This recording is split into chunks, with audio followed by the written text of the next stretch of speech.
primos bastante habituales.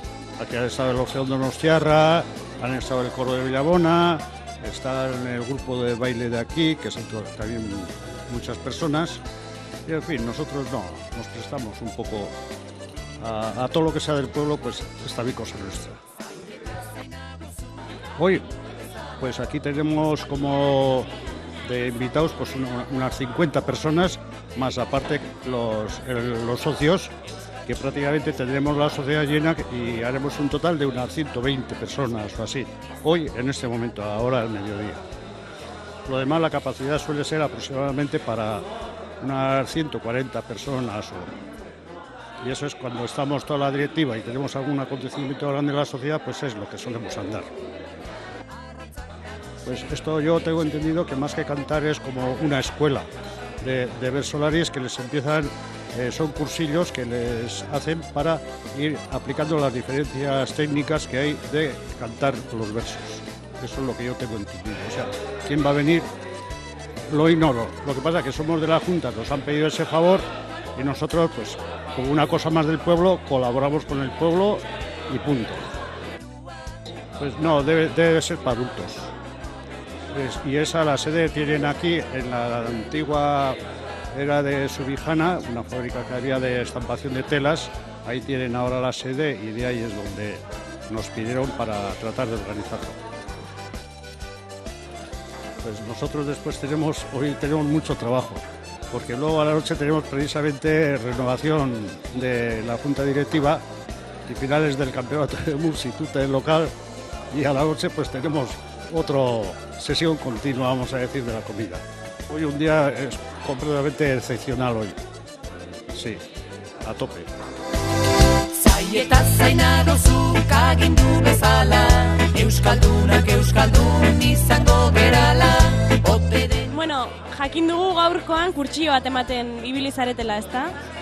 Ni naiz parteia izan, baina bai bertsolamintzako gogoeta jardunaldiak urtero antolatzen dianak, eta gaur zan azkenengo txampa edo azkenengo eguna izan da gaurkoa, oain arteko ponentzia eta oain arteko gogoeta guztien laburpen bat izan da, bakoitzak 15 minutu izan ditu. Goizan lehenengo zatilean 5 aritu dira, eta gero beste 5 aritu dira, eta oso interesantia izan da egia esan. Jende askok parte hartu du? Hizlari bezala, bai, dozena bat lagun ibili dira, eta gero saio esperimentalakin izan du dira beti hitzaldi edo ponentzi bakoitzaren ondoren, eta gaur zan azkenengo guna, danan batasuna edo laburpen txiki bat, eta gero atxaldian izango da 6 bertsoareko jaialdia gure zineman. Gaur bazkaria eta gero zu entzuteko aukerarik izango aldugu? Aurtenen ez kantuan izango, gero badukat bertsoa afaria, beste herri batian, baina atxaldian ez naiz bertxotan izango.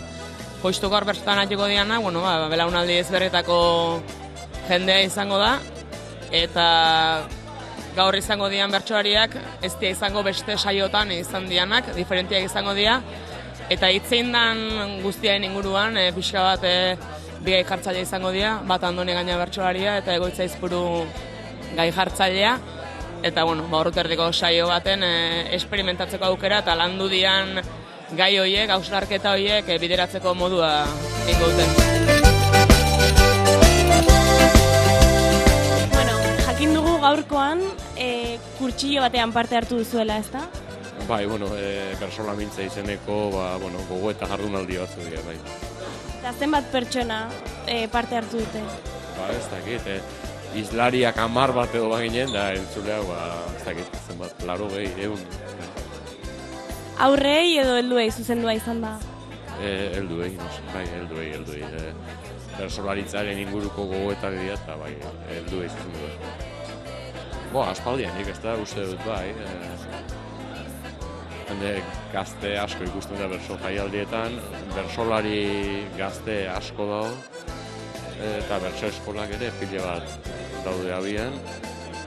Eskoletan bersolaritza ematen da, bai badago movimentua eta gazteak garrantzitsua dira movimentu horren barruan. Eta gaur, bazkaldu eta gero, zu bertsoa kantatzen ikusteko aukerarik izango aldu?